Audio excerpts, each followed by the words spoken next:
So I was watching the X Zone TV channel last night when I was abducted by aliens, and they kept repeating to me over and over again, simultv.com, simultv.com. What's simultv.com? That's what I asked them. They had it written on the side of their UFO. How do you spell that? UFO. No, I mean simultv.com. simultv.com. simultv.com. Right. simultv.com. Interesting that you were abducted by aliens in a simultv.com UFO last night. Oh, yeah? Yeah. Now that you mention it, I remember now last night I was awakened from a deep sleep. My great-grandmother was standing there. She said she'd come from the hereafter to tell me about simultv.com. She even spelled it out for me. simultv.com, sonny boy. simultv.com. simultv.com, sonny boy. Wow. Yeah. Guys, you'll never guess what my psychic guru just told me. simultv.com. Exactly. Are you guys psychic too? Of course. We all know about simultv.com. simultv.com. The views, opinions, and conclusions expressed in the following program are those of the host, guests, and/or callers, and not those of Relmar McConnell Media Company, our corporate divisions or entities, the X-Zone Broadcast Network, Simul Radio, Simul TV, our staff, management, advertisers, broadcast affiliates, and affiliated broadcast networks.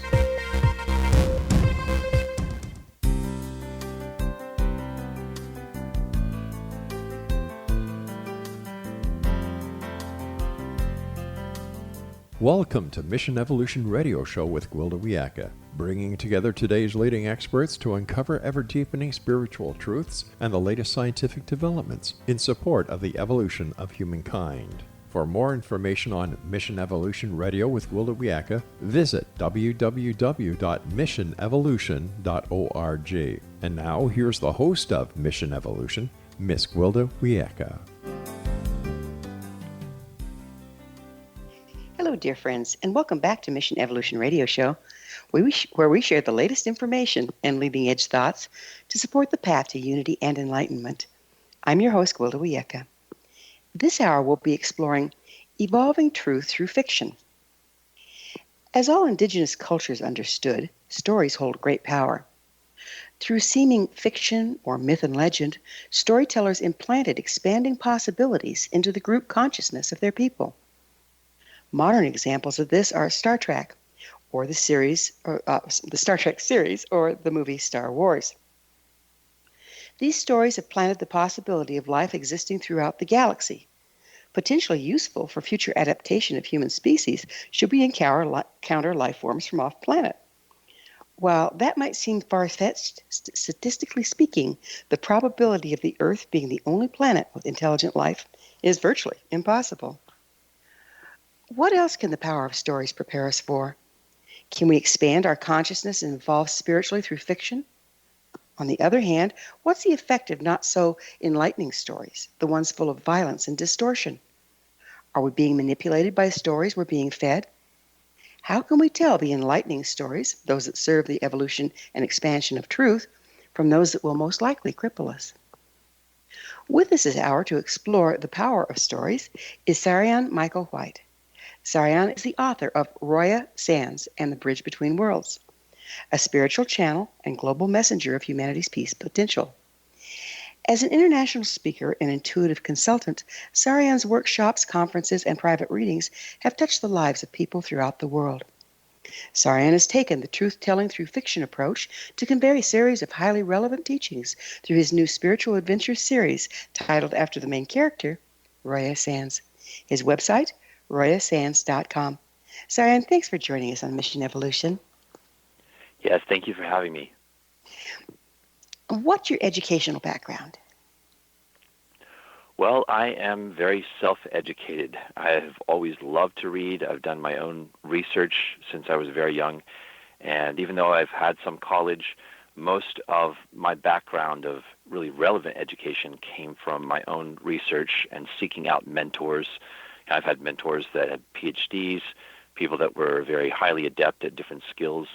And that's really fed into quite an unusual educational experience that's taken me all over the world. What is an intuitive consultant? Well, intuitive consultant is kind of it's a baseline term for what I do. I work intuitively as a coach. I consult people about things going on in their lives. But that really ranges into a lot of other things that more often than not reaches into other realms of experience, especially where we can experience our spiritual guides or a form of divine overlighting guidance that is at work in our lives. So one of the things that I do with people is I introduce them to their spiritual guides, and often I will channel their guides to them, for them, and give them awareness of how the guide wants to work with them in life. So what education is required to become an intuitive consultant? Well, I got inspired when I read a book called Opening to Channel when I was 17 years old by Sanea Roman and Dwayne Packer. And that book is still one of the most highly recommended and best resources for people wanting to learn how to channel their own spiritual guides. And when I read that, I knew that that's what I wanted to do with my life, that I wanted to channel and bring through new concepts of spiritual science and awareness for people. I didn't know that I was going to be doing it as a private consultant. That came a bit later when I was approached by a whole group of ascended masters that appeared to me in meditation and basically said, we want to start channeling through you, and we're going to have you doing individual sessions for people. That was a surprise to me at the time. And from that moment forward, I was receiving an in-the-moment direct experience of training from these ascended beings. So I like to think of it as on-the-job training. So you indicated your work, you're indicating your work and teachings are channeled. What exactly do you mean by that? Where are you getting your information? Well, I've always been kind of a visionary and have gotten a lot of information through dreams. I have an ability to travel out of body, which over time I've been able to use that to travel into the future, into the ancient past, into parallel versions of Earth. So some of the information that I bring through and that gets woven into the stories that I write comes from those kinds of remote viewing out-of-body experiences.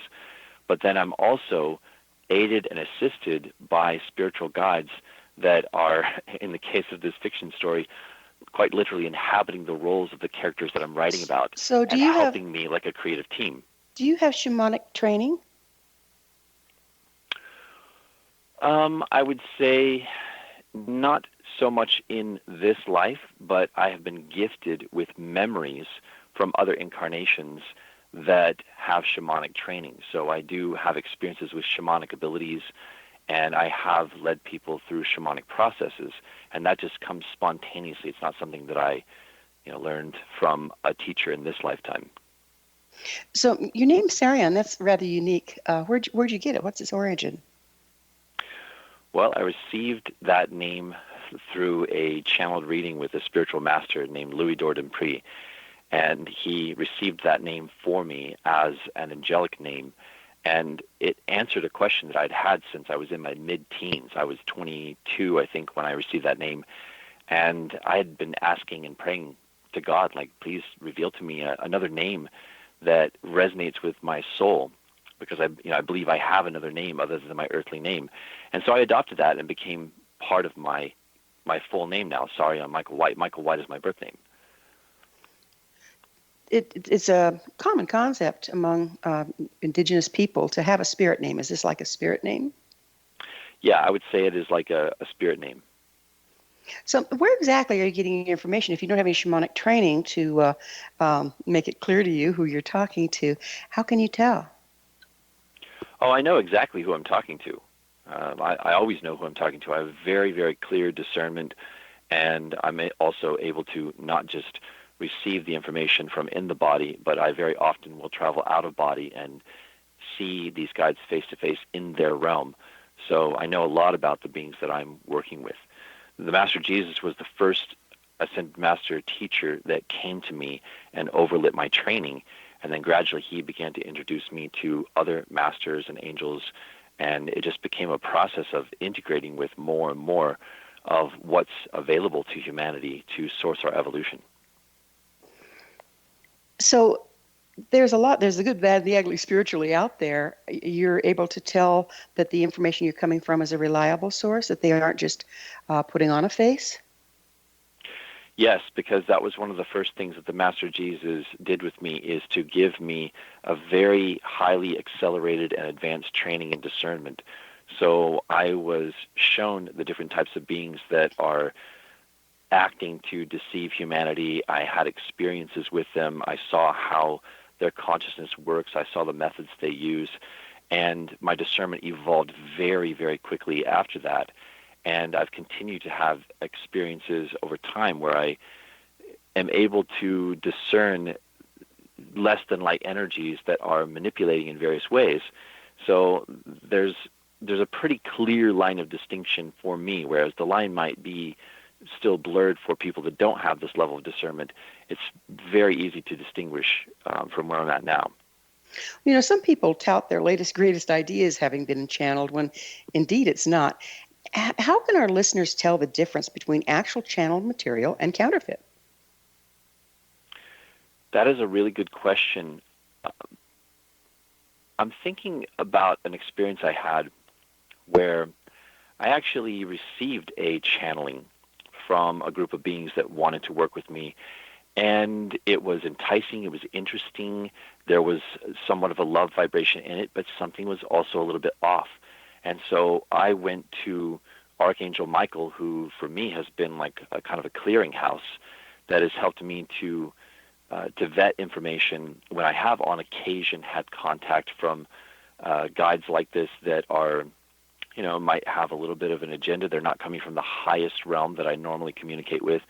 And so Archangel Michael was able to show me, okay, this is what the agenda is of these beings. This is where they still have some attachments in their consciousness.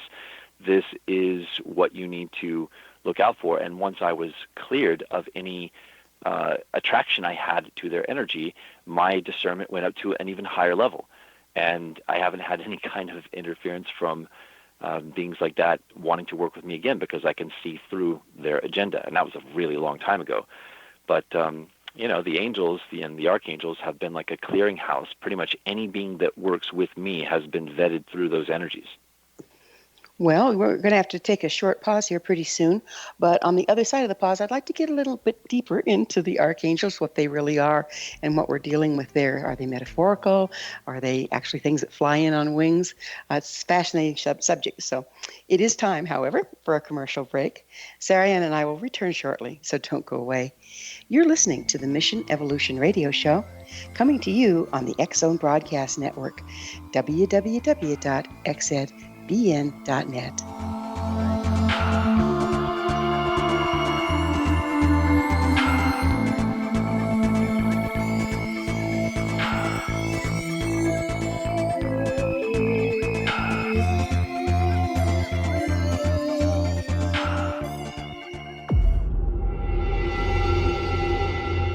Whether you're a skeptic or a believer, join me, Rob McConnell, as together we'll investigate the world of the paranormal and the science of parapsychology here on the X-Zone Radio TV show on XZBN and the X-Zone TV channel on Simul TV. Since 1990, the X-Zone Radio TV show has been the place where people dare to believe and dare to be heard. Together, we'll investigate UFOs, aliens, ghosts, Bigfoot, psychic phenomenon, lake monsters, conspiracy theories, government cover-ups, the truth embargo, alien abductions, ESP, haunted locations from around the world, and so much more. With over 28 years of broadcasting and more than 4,500 individual guests, the X-Zone is truly a place where fact is fiction and fiction is reality, as evidenced by the credibility, integrity, and professionalism of the guests that we bring to our international audience. If you have seen a UFO, had a close encounter, seen a ghost, Bigfoot, lake monster, or a story that you would like to share or have investigated, contact me, Rob McConnell, by sending me your email to xzone@xzoneradiotv.com, or you can call toll-free 1-800-610-7035, extension 143, and on Skype, X-Zone Radio TV. For more information on the X-Zone Radio TV show with yours truly, Rob McConnell, visit www.xzoneradiotv.com or www.xzonetvchannel.com or simultv.com and xzbn.net. Until next we meet here in the X-Zone from our broadcast center and studios in Hamilton, Ontario, Canada, always remember, X-Zone Nation, keep your eyes to the sky and your heart in the light.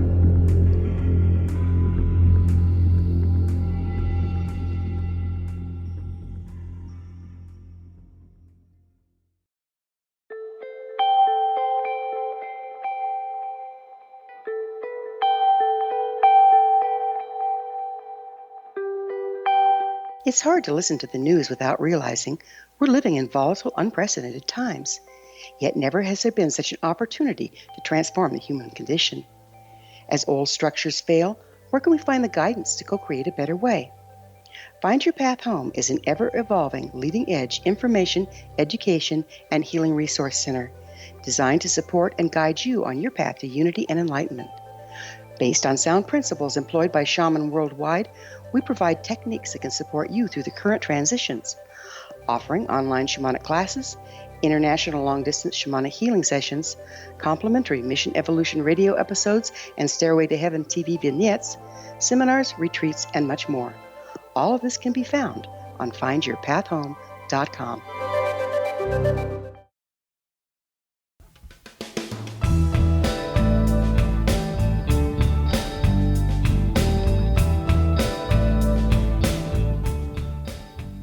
Welcome back. This is the Mission Evolution radio show dedicated to unification and evolution of consciousness. To stay abreast of all the wonderful information and tools we have to offer, visit our website, missionevolution.org. I'm your host, Gwilda Wiyaka, and our guest this hour is SARYON Michael White. His website, royasands.com. As promised, let's talk a little bit about angels. Are they literal? Are they archetypical? What's your understanding on that? Well, for me, I've had a lot of very profound, visceral experiences of angels, seeing them, hearing them, traveling into the realm where they exist, and experiencing incredible synchronicities. One of the things that I've found is that angels can very much interact with our physical lives. They can create synchronicities and miracles that happen. So when you acknowledge their presence in your life and you talk to them, you acknowledge them, you give thanks for them, it creates a reciprocity that starts to show up, and then they will let you know that they are there and that they hear you and that they're responding back and that they are a part of your life. So that's a real experience for me. It has been for a long time. But if you want to talk about the origins of them, going all the way back to the very first movements in creation that gave birth to creation itself, these were movements and creations of sacred geometry. And so the original sacred geometric pattern of creation created an experience, an awareness, a matrix where there were many points of reflectivity, and those points of reflectivity became the first beings, and those first beings were angels. That is the origin of the angels, the beings that come from within that pattern, that hold it sacred, and that co-create with the one through that pattern. So the angels, in a way, they represent an aspect of that original consciousness that is always there to guide us back into alignment with the original creation pattern, which is one of harmony, balance, and unconditional love. But wasn't Lucifer an angel? Yes, that is true. And from my experience of reading the Akashic records of the universe, the Lucifer rebellion did in fact happen. I don't know how accurate the depiction of it was from biblical sources and other sources, but what I saw was that Lucifer was a being that sought to manipulate and distort the creation pattern and to create a separate reality with it. And as a result of doing that, Lucifer was not kicked out of heaven, but was allowed to do this, was allowed to create this experiment. And even though it wreaked havoc on creation, more good has come out of it than evil, because it has given birth to a whole new vibration of consciousness that is based in compassion, self-love, self-mastery. And so, as I understand it, that particular being, that entity, that energy, is no longer able to influence our reality. It's been cordoned off and quarantined. And even though there are still ripple effects that are rippling through the matrix that are being sorted out, that are left over from that rebellion, we are well on the other side of this original event that wreaked havoc in our universe. Well, how can you tell that the experiment is actually done and that who you're talking to isn't Luciferic in nature? Well, I experienced the beings like Archangel Michael, that there is a quality of love that is undeniable, and the guidance is so pure. It comes through as a guidance that is always affirming of life and love and empowering and supportive, and gives you a feeling of coming into alignment with your purpose, and that's a very clear, visceral feeling. I have had some experiences of memories of the fallen angels, and so I know what those beings feel like, and there's no way that they can mimic that love vibration. It's just they don't have the love vibration. They're not able to mimic it. Now, I have seen something that's maybe a little closer to what you're asking about, which is the way that astral beings can wear masks and can masquerade as things that they are not. That actually does happen quite a lot. However, any discerning person that has begun to open their heart would be able to feel that most of those energies do not hold a love vibration. And the heart really knows all the time. If you really look into your heart, you know the truth. It's only when the heart is closed that the mind is able to be more easily deceived by illusion, by the way things are presented. There's nothing like that heart-mind binocular vision, is there? Yeah, it really is amazing. So let's get into stories a little bit. The power of stories has been used since, well, dawning of time. And now I'm wondering how much it's being misused. Would you speak a little bit to what is the power of stories, and how can we discern what stories to expose ourselves to? Well, I've always been fascinated by this subject and by the idea that, for example, our news media has been used or is being used as a tool of manipulation to very subtly implant narratives in human consciousness. And the idea was presented to me a long time ago that the way in which news media affects consciousness has been studied by those that want to manipulate us.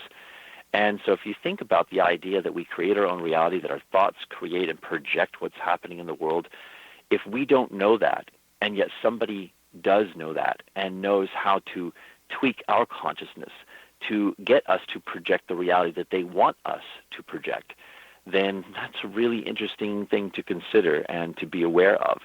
So is that happening? I would say yes, it is happening. But there are also incredibly empowering ways that stories and narratives are being given to us that are counteracting that are presenting us with choices that do vibrate with a higher potential and with a timeline of progression into higher and higher states of consciousness. So we have both going on. You're absolutely right. We do need to be discerning. My favorite example of the way positive stories and narratives are being used or have been used is the Celestine Prophecy. That was one of the books that really inspired me greatly when I first started to awaken. And the idea of channeling and receiving and passing on a teaching tool in the form of a story like that was part of what led to the creation of the Roya Sands series. I love that book, the Celestine Prophecy. I agree with you. It just really presented something in such a receivable way. You're engaging the imagination. What do you know about what part the imagination plays in expansion of reality? Well, from my perspective, we are all co-imagining and co-dreaming this reality. And we don't realize that it's a dream. But I think if you talk to anyone who claims to have had an awakening or describes an awakening at some point, they might feel that they are awakening from a reality where they didn't know they were dreaming, and now they have become conscious that this is a big holographic construct, that this is a dream. We are co-dreaming. We are influencing reality with our consciousness. And the more aware you become of the power of intention, the more conscious you can become about how you set your field of intention and what you do with intention. So I am experiencing that there are incredibly powerful things that we can do with intention, and that we can affect each other's consciousness. We can inspire each other to vibrate in different ways as electromagnetic beings. And when we realize that vibrations like joy are contagious, and that we can tap into joy as a frequency in the universe that is a part of a greater reality that is sourcing our spiritual growth, then we realize the power of intention and how we can awaken the world with sharing our vibrations of joy in a very conscious way. So where exactly does intention originate? I mean, we know that stories and imagination is kind of like the language of the heart, if you will. But intention seems a little different. Where does it originate? Well, I think it all originates from within the soul. Certainly you can form intentions that are coming more from the mind and from an element of mind that is not fully connected to the heart. That is also possible, and that is also where a lot of people do come from in their intentions. It's a construct inside of the mind that comes from an intent to create, and then there is the most empowering form of this, which is when we are aligned with the blueprint of our soul, and the soul is downloading into us intentions that are part of our soul's blueprint and our passion to co-create with humanity in the earth. So you're kind of talking about the difference between a life purpose that came when we came and a mental construct of working your will into the world. Yes. How can you tell the difference? Well, those two things can be aligned or they can be misaligned. I think a lot of what we are doing is to align our self-will with what we would describe as an element of divine will that is at work in our lives. So how can you tell the difference? Well, when people are pursuing cravings, for example, they are following attachments. They are following the self-will desire to distract from alignment with divine will because of a fear of surrender, because of a fear of losing control.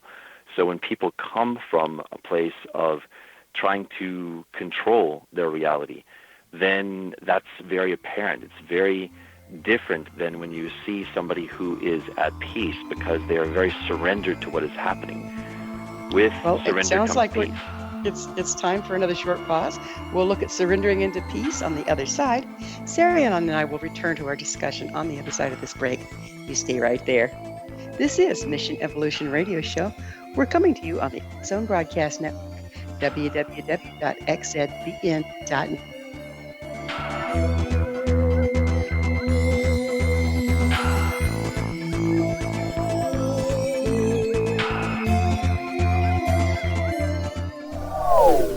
They are here, and they've been here for thousands of years, making their presence known in the shadows. They might be seen by a lonely motorist on a deserted road late at night, or by a frightened and confused husband in the bedroom he is sharing with his wife. But who are they? What do they want? Why are they here? Perhaps most concerning, has the government been aware of their presence all along? The new book by Ellie Marzulli, UFO Disclosure, the 70-year cover-up exposed, delves into the world of UFOs. Can full disclosure be soon? Order now and receive a free hour and 37-minute DVD on the UFO phenomenon. UFOs are real. Get both the book and the DVD, a $40 value, for only $19.99. To order your book and DVD today, go to lamarzulli.net. That's LAMARZULLI.net. Rob McConnell here, presenting an overview for Nicholas Paul Jennings, author of a fascinating book, Amen. It presents facts revealed by Egyptologists, facts that enable us to understand why Amen is the beginning of creation of God. It provides recommendations for religious leaders of the major religions to unify their beliefs and teach the Word of God. Love one another. Amen informs people how mankind conceived God. It was the Egyptians that developed the concepts of a soul, a hereafter, and Son of God. And finally, after the worship of many gods, they conceived the belief in one universal God, the maker of all there is. For more information, visit www.futureofgodamen.com. That's www.futureofgodamen.com.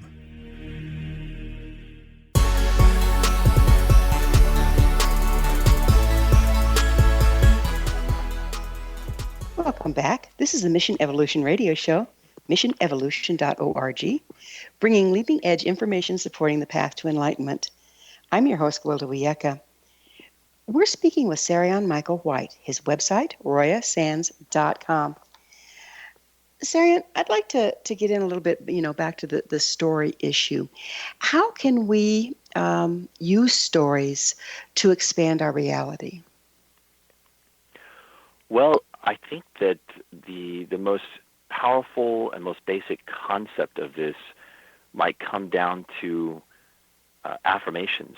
If you look at the power of affirmations as a way of creating a narrative for yourself, that gives you a good understanding of how we can build upon that ability to command a higher potential and to call forth a higher potential that becomes a guiding force in our lives. So I think that when we talk about fiction stories, for example, we're talking about tapping into potentials that already exist, that already have a future that is reaching back to connect with us as a guiding force. I come from the perspective that we are not living through time in entirely a linear way. This is not time moving from the past into the future, that actually an already existing future is having a causal effect on the past. And so what I'm endeavoring to do with writing stories, and what I think quite a lot of people are doing this as well because they're tapping into the power of this, is to allow that reverse causation process to guide the stories that we're creating, to guide the narratives in a way that connects us with our future potential, so that future potential begins to interact with our consciousness and it informs the narrative of our lives. Are you familiar with Derek's Law? No, I'm not. Okay.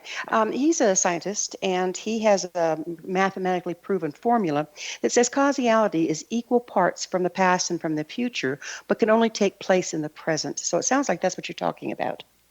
Yes. Mm-hmm. Yes. So if we're writing stories in the present for ourselves, we're sitting there daydreaming, or how about children doing make-believe?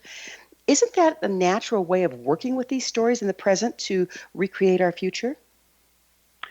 Yes. Yeah, there's a lot of recreation. We're constantly recreating ourselves and recreating reality in our own imaginations. And once you realize your power to recreate yourself in each moment, then you start to live a different life. You realize that you can reprogram yourself out of any of the limitations and the residue of old, more limiting beliefs that we may have inherited or were imprinted with from earlier generations that didn't have this same knowledge about our ability to create reality with our consciousness. So doesn't that just about make psychics obsolete?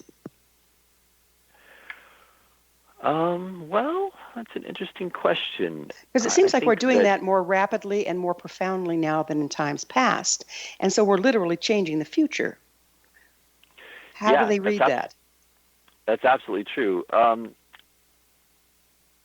Personally, I think that the people that can play the most valuable roles as coaches, as influencers, even though they may be employing some psychic ability, that's just one element of what people do that are acting in that capacity to empower somebody's growth.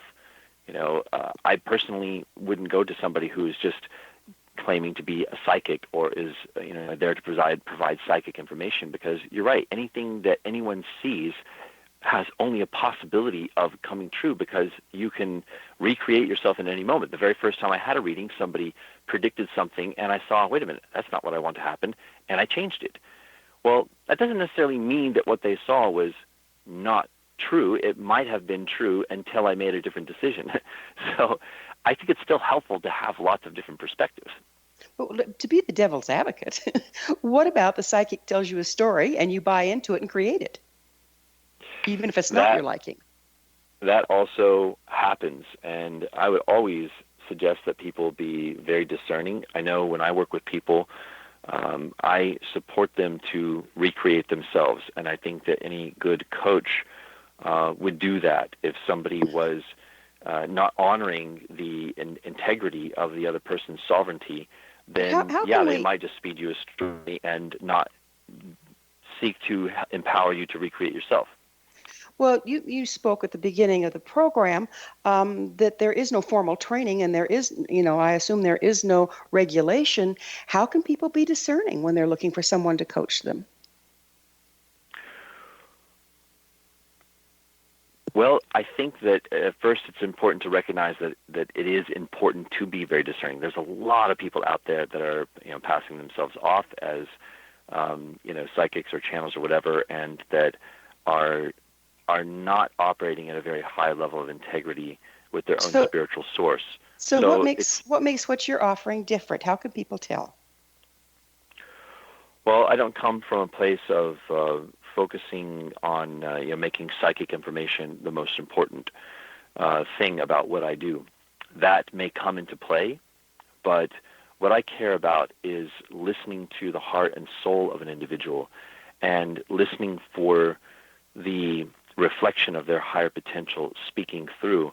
Because what I'm going to do is I'm going to shine a light upon the best of who a person is that's already starting to shine through, so that they can see the value of themselves and they can recognize themselves.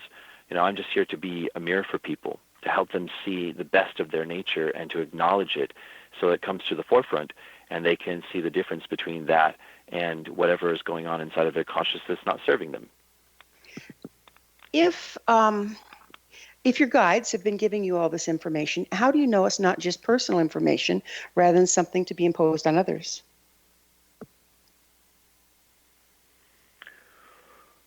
Well, the kind of information that comes through, it's interesting because I know that there are a lot of psychics that give readings that are kind of prediction-based, and that's not really what I do.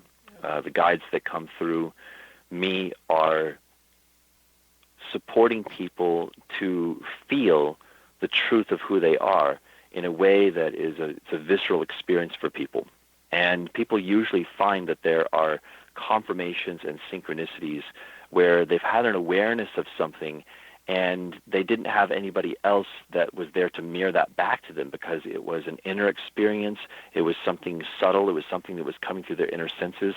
And a lot of what happens when I work with people is that the guides will bring through an awareness or a description of reality that person maybe has never shared with anybody, or it was an inner experience for them, and so the information validates their actual inner experience. It doesn't lead them away from their experience. It validates it and it confirms it so that it helps them to feel the strength of who they are. And again, how, what turns you around to use this on behalf of others versus using it as a personal growth and development tool? Well, I have been asked to do that by the guides, and people keep coming to me wanting my support. So there's a perfect storm there. And the other aspect of it is that the act of serving and the act of using this type of inner work with the guides as a tool for personal growth is one and the same. So I humbly see myself as the student of the same master teachers that I am channeling for people. So anything that the masters bring through for someone else may also have a message in there for me. And so I look at the process of working with people as a process of coevolution. So I'm very humble about how I go about approaching this process. And I try to really have as little ego as possible and to just get out of the way and allow the masters to work through me as a conduit. So well, we have just a little bit of time left in this segment. And I was wanting to approach, let me see, I almost lost my train of thought here. Oh, yes. It seems like this work requires, it's a huge responsibility, and it requires a particular level of clarity. What does a person have to do in order to clear their issues in order to be on deck to do this? Well, there has to be a very strong intention inside of a person for a greater accountability, really moving out of victim consciousness, a willingness to confront fears, insecurities, to defeat cravings, self-purification. If you have self-purification as a very strongly rooted commitment to your spiritual growth, that's what makes you available to the teachings of the Ascended Masters, and it allows you to experience them supporting you through the process of becoming a clear channel. Well, what is self-purification? I hope it's not wearing a hair shirt, right?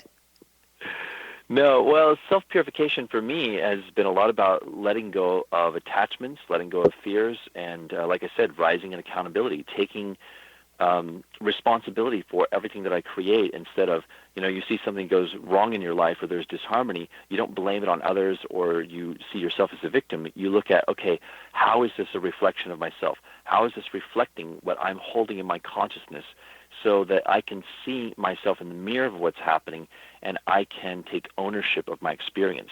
When you come from that way of looking at life, then you accelerate your spiritual growth very, very quickly. So it sounds like you're talking about developing a witness within. Yes, absolutely. That's a good way of putting it. Got about 10 seconds. How can you start doing that? Ooh, we might want to get into that in the next segment. Okay, because, well, we will. That's a big subject. We'll hold that thought. I'd love to talk about that, though. It's hugely important, I think. Yeah, Yeah. absolutely. Okay, well, it is time for that needed break. On the other side, we're going to talk about how can we take self-responsibility? How can we develop that witness that everyone so much needs? Saryon and I will be back shortly, so don't leave us now. This is the Mission Evolution Radio Show on the X-Zone Broadcast Network, www.xzbn.net. You stay right there. We'll be back.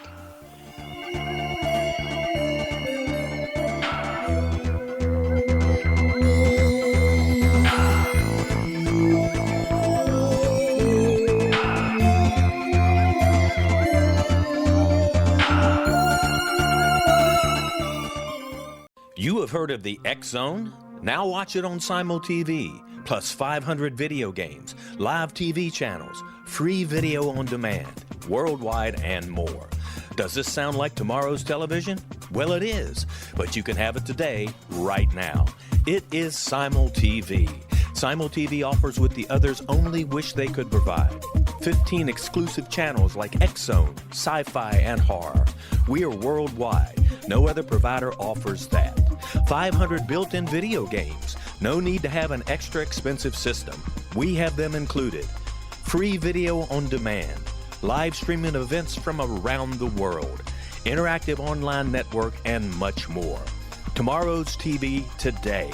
Simul TV. Sound too good to be true? Well, it's not. You can have Simul TV today. Sign up at simultv.com. Do it today. They are here, and they've been here for thousands of years, making their presence known in the shadows. They might be seen by a lonely motorist on a deserted road late at night, or by a frightened and confused husband in the bedroom he is sharing with his wife. But who are they? What do they want? Why are they here? Perhaps most concerning, has the government been aware of their presence all along? The new book by Ellie Marzulli, UFO Disclosure, the 70-year cover-up exposed, delves into the world of UFOs. Can full disclosure be soon? Order now and receive a free hour and 37-minute DVD on the UFO phenomenon. UFOs are real. Get both the book and the DVD, a $40 value, for only $19.99. To order your book and DVD today, go to lamarzulli.net. That's LAMARZULLI.net.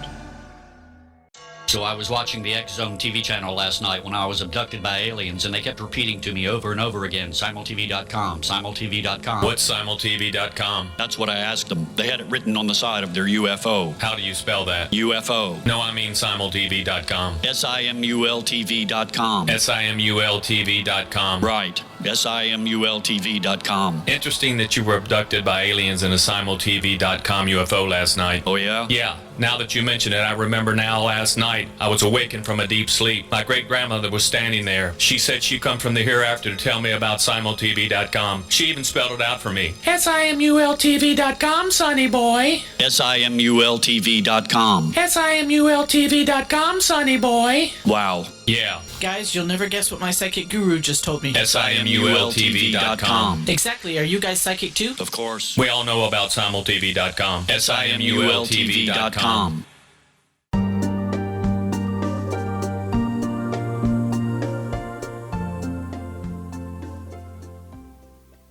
Welcome back. This is the Mission Evolution Radio Show, bringing together gifted people of service to the world. I'm your host, Gwilda Wiyaka. I always love to hear from my listeners. Email me at info@missionevolution.org and suggest a topic or a guest that's been on your mind. I'm sure we'll all enjoy them. Our guest this hour is SARYON Michael White. His website, royasands.com. We were going to talk about how does one develop that inner witness so that we can step out of victim and step out of blame and become empowered. Well, it begins with starting to ask a series of questions about what's happening in your life. So you start to practice a form of self-examination where you're constantly asking, what is the message in this thing that just happened? What is the gift in it? What is this here to teach me?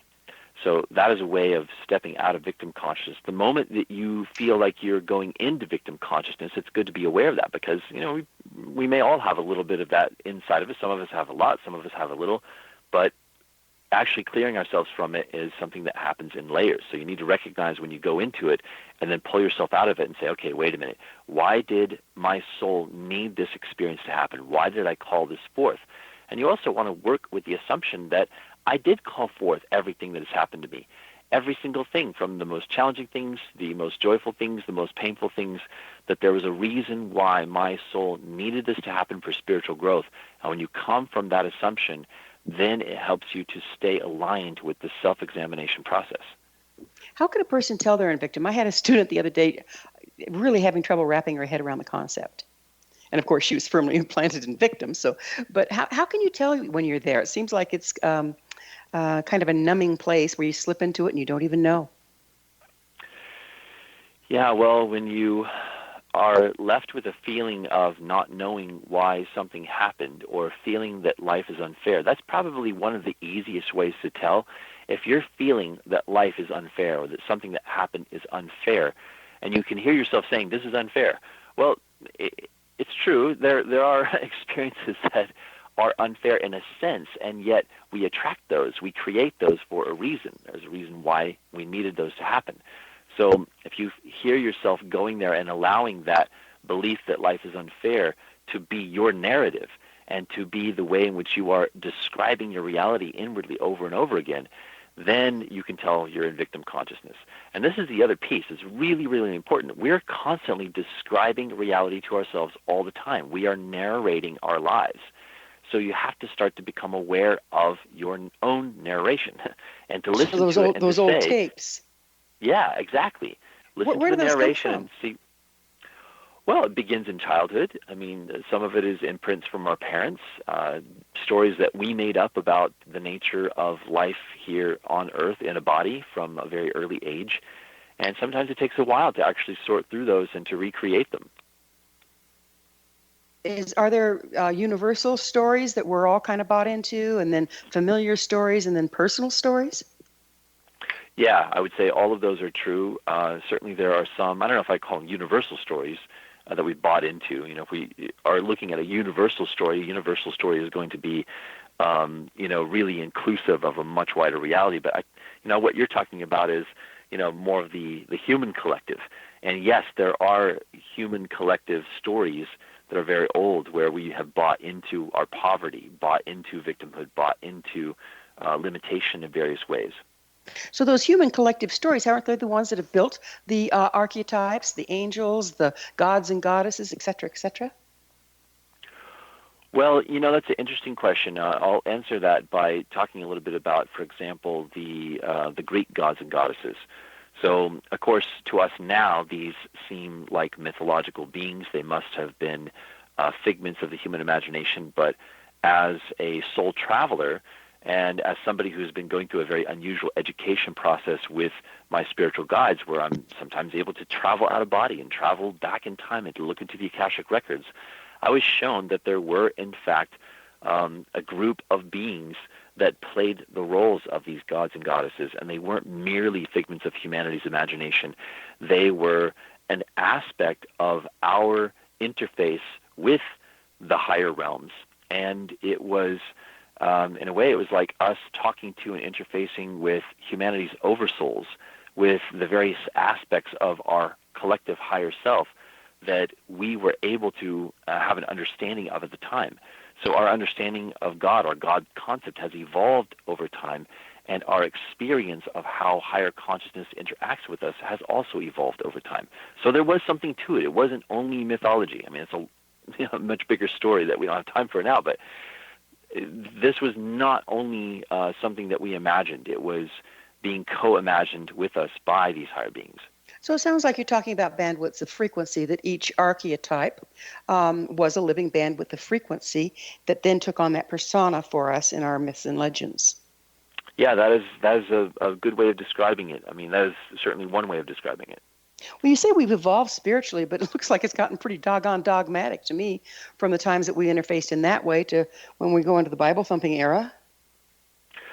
Well, they say it's always darkest before the dawn, and I think that we are having a little bit of that. We are approaching the dawning of a more enlightened era, and I wouldn't say that dawn has happened for the masses yet. Right now, for the masses, it's like it's darkest before the dawn, but there are maybe some more advanced human beings that have already sort of crossed the threshold and are bringers of light, and that are showing us that there is another light-filled reality that we're moving toward, but that incoming light is also bringing up everything that doesn't resonate with light. Yeah, that's when you have to. That's when you have to roll up your sleeves, right? Yeah. So how do you see humanity's evolutionary potential? Well, I'm having a very real experience of that evolutionary potential in that, I'm having very beautiful experiences of empathy and connection with people and seeing through other people's eyes at times. And so there is a way in which the separation consciousness is starting to break down and allow us to have these kinds of empathic group consciousness experiences with each other. So I'd like to think that we're going to have more of that, and that the barriers are going to get broken down. There's a term in the book, Roya Sands and the Bridge Between Worlds, that speaks a little bit about this, and it's betweenergy. And betweenergy is a place of balance between every two souls and every two people, where you can't tell where one soul ends and the other begins. I've experienced between us. Yeah, I've experienced this increasingly, where the veil between personalities, personas, thoughts, feelings, empathies is thinning and thinning and thinning.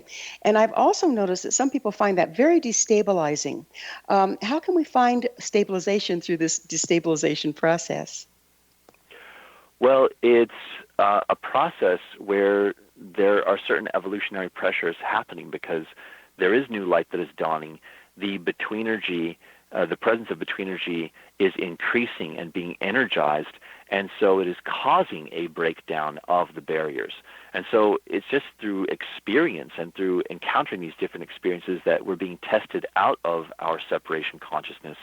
And yeah, some people might find that there are experiences that seem destabilizing in this evolutionary process, but it won't continually be that way.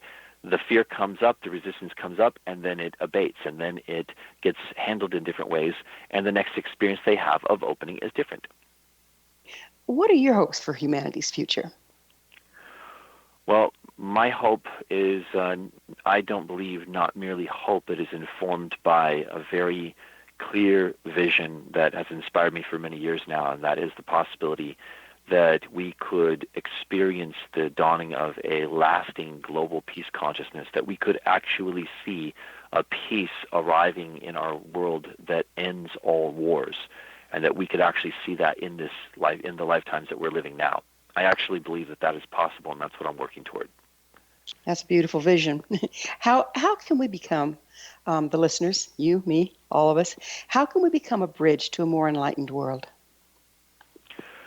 I think that one of the most powerful things that we can do is to become more loving towards ourselves, to practice self-acceptance, self-love, self-compassion, and self-purification. If we purify ourselves of unloving thoughts and unloving ways, then we are giving the gift of our loving nature to the world, and that gets passed on through our ripple effect. So one of the best things that you can do is to change yourself and reform and refine yourself. You know, some people think like, well, how could I ever change the world? And some people are out there trying to change the world, and they don't realize that they need to purify themselves. Otherwise, everything that they do outwardly is going to also carry the resonance of their unloving consciousness. So when you purify yourself, when you become more loving toward yourself and really care deeply about your own health, your own heart, then you are going to be able to access the true tenderness and all-encompassing nature of love, because we're willing to give it to ourselves. So it goes back to the words over the gate to the temple, know thyself. Know thyself and be the change you wish to see in the world. Both very profound advising statements. Very profound. Yes. Well, it's been a real pleasure to visit with you. And as always, time has flown, but now we're out of it. SARYON, thanks so much for coming on the show.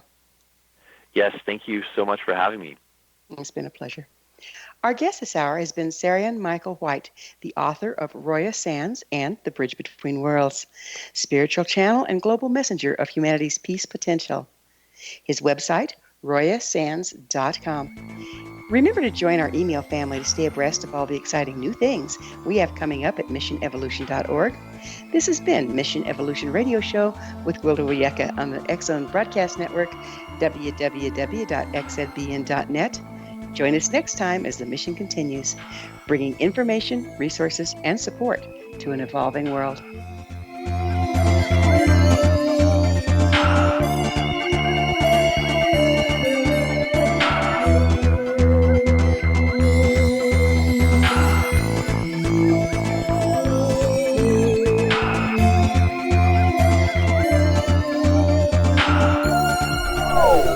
They are here, and they've been here for thousands of years, making their presence known in the shadows. They might be seen by a lonely motorist on a deserted road late at night, or by a frightened and confused husband in the bedroom he is sharing with his wife. But who are they? What do they want? Why are they here? Perhaps most concerning, has the government been aware of their presence all along? The new book by Eli Marzulli, UFO Disclosure, the 70-year cover-up exposed, delves into the world of UFOs. Can full disclosure be soon? Order now and receive a free hour and 37-minute DVD on the UFO phenomenon. UFOs are real. Get both the book and the DVD, a $40 value, for only $19.99. To order your book and DVD today, go to lamarzulli.net. That's LAMARZULLI.net. If you are looking for a safe, zero-calorie natural option to the harmful artificial sweeteners on the market today, Just Like Sugar is what you're looking for. Just Like Sugar is a wonderful natural alternative for those health-conscious people who choose a calorie-restricted diet with a great, pure, sweet flavor that tastes just like sugar. Just Like Sugar is a great natural option for people suffering from diabetes and may be useful in restricted diet programs where standard sugars are not allowed and does not cause a laxative effect of some other sweeteners. Just Like Sugar comprises a perfect blend of chicory root fiber, natural calcium, natural vitamin C, and Just Like Sugar's sweetness comes from the natural flavors from the peel of the orange. Just Like Sugar is a natural alternative to harmful artificial sweeteners and will change the way that you believe all natural sweetener products taste. Just Like Sugar is available at your local Whole Foods markets, Wild Oats markets, Henry's, Sun Harvest, and many other fine natural food stores in the U.S., Canada, and worldwide. You have heard of the X-Zone? Now watch it on Simul TV, plus 500 video games, live TV channels, free video on demand, worldwide, and more. Does this sound like tomorrow's television? Well, it is, but you can have it today, right now. It is Simul TV. Simul TV offers what the others only wish they could provide. 15 exclusive channels like X-Zone, Sci-Fi, and Horror. We are worldwide. No other provider offers that. 500 built-in video games. No need to have an extra expensive system. We have them included. Free video on demand. Live streaming events from around the world. Interactive online network, and much more. Tomorrow's TV today. Simul TV. Sound too good to be true? Well, it's not. You can have Simul TV today. Sign up at simultv.com. Do it today.